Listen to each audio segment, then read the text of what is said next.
Sa mabuting balita ngayon, umahon si Jesus sa kaburulan kasama ang kanyang mga pinili at hinirang. Humirang siya ng 12 na tinawag niyang mga apostol upang maging kasakasama niya, subuing mangaral at bigyan ng kapangyarihan upang magpalayas ng mga demonyo. Walang pagsusulit, walang talaan ng mga nagawa, walang kondisyon ng pagiging perpekto. Ang batayan ng pagtawag ay hindi kakayahan, kundi pagpili ni Kristo. Napakahalaga ng detalyeng ito. Humirang siya upang maging kasakasama niya bago sila isinugo upang mangaral at magpalayas ng demonyo.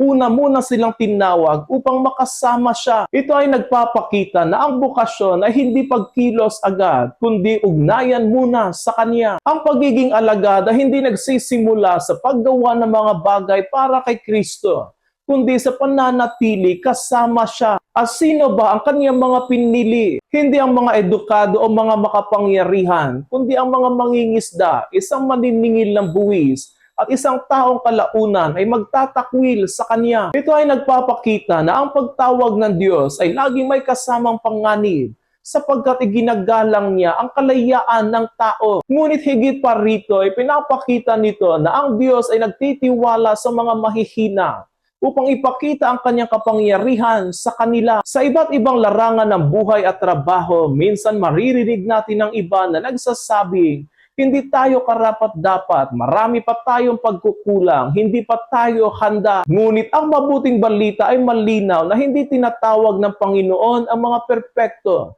kundi ginagawa niyang perpekto ang mga tinatawag niya sa pamamagitan ng kaniyang biyaya. Ang tanong ay hindi kung karapat-dapat ba tayo, kundi handa pa tayong sumama at manatili sa Kanya. Mga kapatid, tayong lahat ay tinatawag ng Panginoon sa iba't ibang larangan at bokasyon. Ang paanyaya niya ngayon sa atin ay simple lang. Sumama ka at manatili ka sa akin. Kapag tinanggap natin ang paanyayang ito, unti-unting huhubugin ng kanyang pag-ibig ang ating buhay upang maging mga kasangkapan tayo ng kanyang pag-ibig at awa sa mundong ibabaw.